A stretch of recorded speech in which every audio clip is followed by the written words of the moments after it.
Hello les amis, c'est Fanny, j'espère que vous allez bien. Aujourd'hui je vous fais cette vidéo qui je sais va intéresser beaucoup de monde parce que je vais vous expliquer comment avoir des abonnés sur Instagram.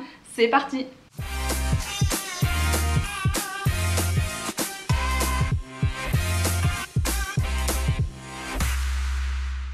Alors pour faire cette vidéo, je vais faire sous forme d'historique. En fait, je vais vous expliquer ce qui a fonctionné, ce qui a marché pour moi depuis que je suis sur Instagram. Si ça vous intéresse pas que je raconte ma life, vous pouvez aller directement à la fin de cette vidéo où je ferai un récapitulatif global de ce qui fonctionne pour avoir des abonnés sur Instagram. Donc on va commencer tout de suite avec le début de mon compte Instagram et c'est hyper fou parce que quand j'ai préparé cette vidéo, je me suis rendu compte que j'avais créé mon Instagram en septembre 2012.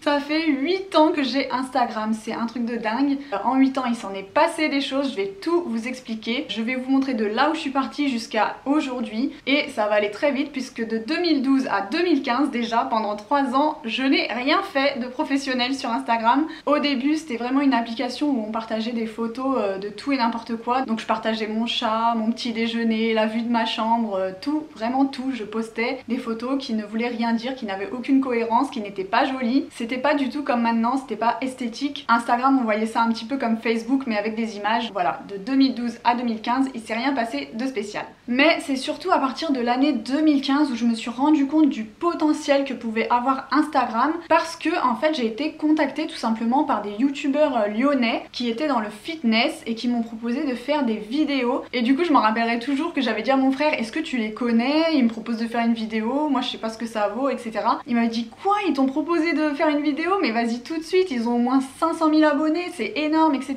Ils sont super connus sur YouTube. Et moi j'étais là, ah ouais, bah je sais pas, pour moi c'était un monde inconnu, YouTube je regardais pas trop. Et en effet après j'étais allée voir leur compte et je m'étais dit ah oui quand même il y a un potentiel à exploiter, donc j'avais accepté de faire les vidéos. Et je m'étais rendu compte que pour eux c'était vraiment un travail, c'était des vidéos, des tournages au quotidien et qu'ils gagnaient leur vie en fait avec YouTube. C'est là où j'ai compris en fait le potentiel de YouTube et des réseaux sociaux en général, puisque quand on a publié les vidéos, j'en avais tourné avec eux 2-3 je crois, ou même 4, et ben à chaque fois j'avais énormément de gens que je connaissais pas qui venaient s'abonner à mon compte Instagram et je me disais waouh mais c'est un effet énorme. C'était un peu incroyable et euphorique même parce qu'on se disait waouh tous ces gens ils m'ont vu, ils veulent suivre ma vie, ils veulent me connaître, voilà ça faisait plaisir. Après chaque sortie de vidéo j'avais des commentaires, des likes, des abonnés et du coup ça m'a vraiment donné envie d'exploiter Instagram et les réseaux sociaux et je me suis rendu compte que grâce à cette collaboration j'avais eu pas mal d'abonnés, donc c'est comme ça que j'ai vraiment démarré. À la même époque aussi en parallèle j'avais tourné un clip avec le chanteur MA2X qui était assez suivi sur les réseaux et qui avait fait énormément de vues sur YouTube,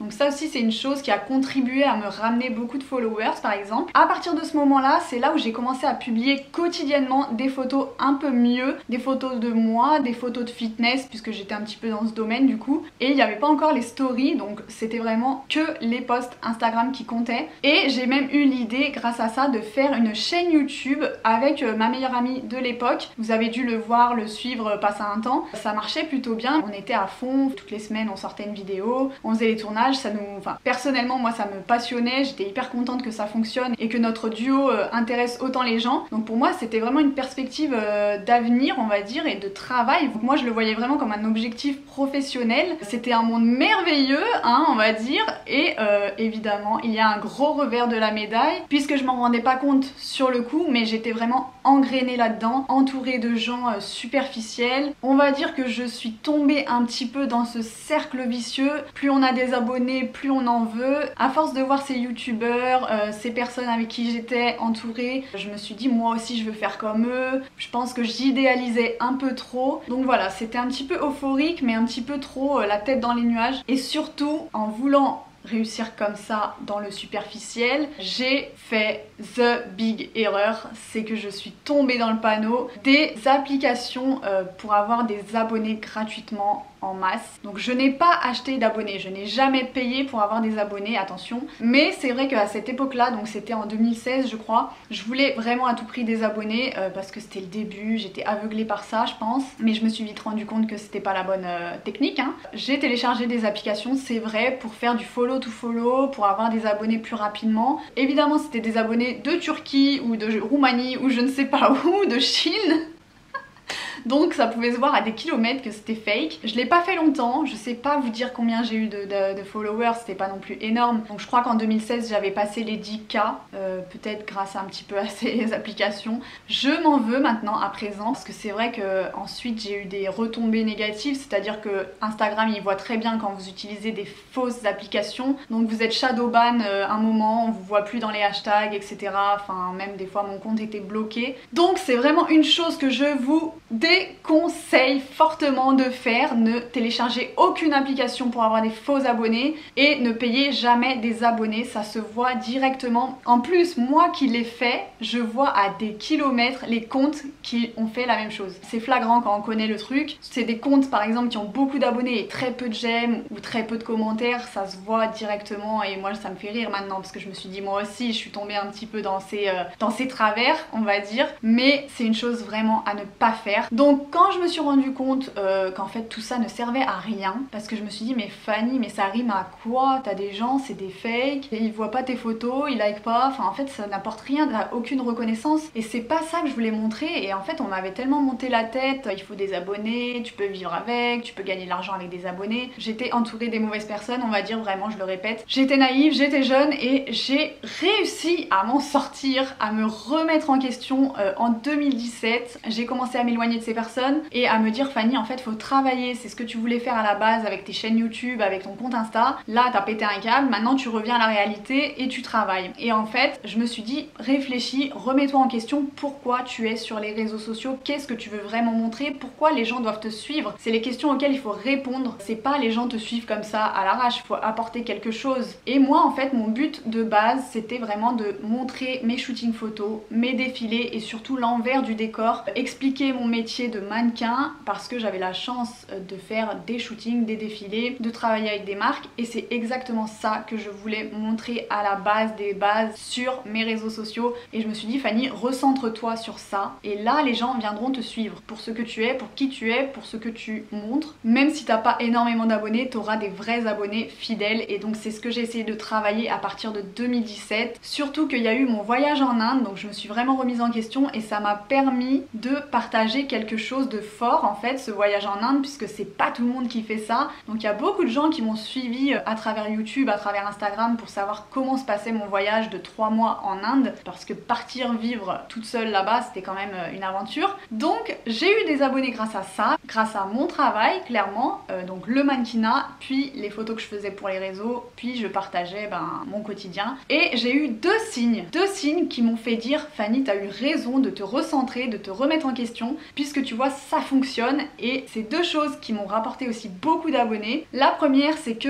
quand j'étais en Inde j'ai partagé une transformation, c'était celle-ci de mon body transformation fitness, puisque je faisais beaucoup de sport à l'époque, et Mr Thibaut InShape m'a repartagé dans sa story Insta. Donc ça dure 24 heures une story, mais je sais plus combien j'ai eu d'abonnés en 24 heures. C'était énorme, franchement c'était énorme. Et là je me suis dit tu vois Fanny, le travail ça paye toujours, même si tu dois être patiente, ça finira par payer. Et deuxième chose qui m'a ramené aussi beaucoup d'abonnés en Inde, c'est que j'ai fait cette vidéo sur McDonald's en Inde. J'ai testé McDo en Inde et j'ai eu je sais plus combien, 300 000 vues sur ma vidéo YouTube, c'était un truc de ouf. Elle avait explosé cette vidéo, donc je me suis dit tu vois, à force de faire les choses, à force de publier, à force de travailler, tu es récompensé. Donc ça c'est vraiment l'un de mes conseils dû à mon expérience. Il faut pas vouloir tout de suite, tout trop rapidement, tout très vite. Faut vraiment être patient et surtout donner le meilleur de soi-même et pas vouloir faire comme les autres, tomber dans les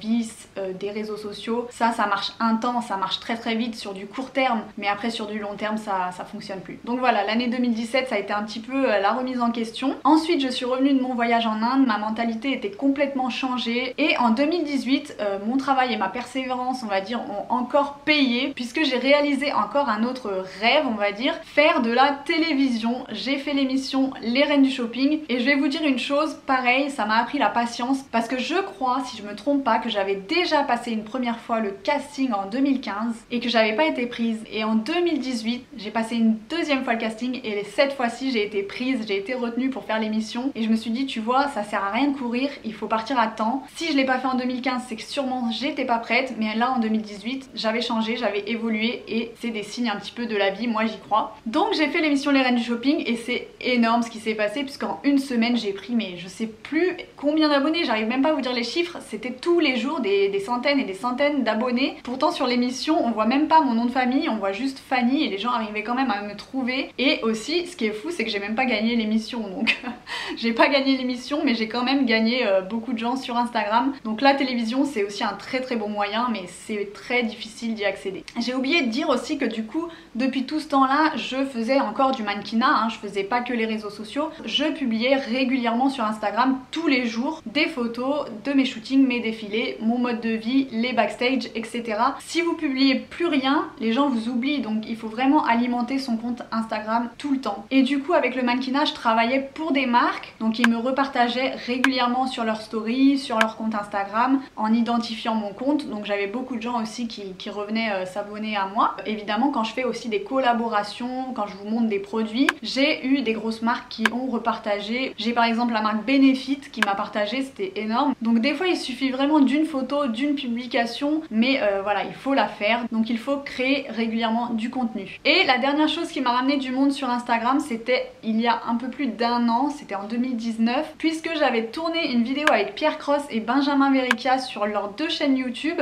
Donc là ça m'avait ramené beaucoup de followers aussi. Donc vous voyez il y a quand même plusieurs choses qui m'ont ramené des followers sur Instagram, et je vais vous faire un petit récapitulatif de ce qui fonctionne du coup pour que vous sachiez comment faire et quoi faire si vous voulez avoir des abonnés. Donc première chose qui a vraiment fonctionné pour moi, c'est les collaborations avec les influenceurs. Un petit conseil, le mieux c'est de contacter les influenceurs qui ont à peu près le même nombre d'abonnés que vous pour faire par exemple un partage de compte ou organiser un jeu concours ensemble et pouvoir échanger, on va dire, vos abonnés, vos followers. Deuxième chose qui a fonctionné pour moi, c'est lorsque les marques repartagent vos photos. Donc là il faut vraiment travailler sur la qualité de votre contenu, essayer de faire des belles photos et n'hésitez pas à leur envoyer en MP. Moi des fois par exemple je leur envoie la photo en message privé et s'ils la voient ils peuvent la reposter et m'identifier évidemment, ou alors vous pouvez les identifier par exemple dans votre story pour qu'ils repartagent sur leur compte. La troisième technique qui fonctionne, dont je vous ai pas trop parlé aussi mais que je fais depuis toujours, c'est d'organiser des jeux concours. Évidemment quand il y a un produit à gagner ça ramène beaucoup de gens et plus c'est un beau cadeau, plus ça vous ramènera du monde. Donc n'hésitez pas, même pourquoi pas, à investir. Là je connais une copine par exemple qui a acheté un iPhone 12 pour le faire gagner, c'est un truc de ouf. Si vous êtes sur les réseaux c'est aussi pour partager avec vos abonnés et pour vous investir autant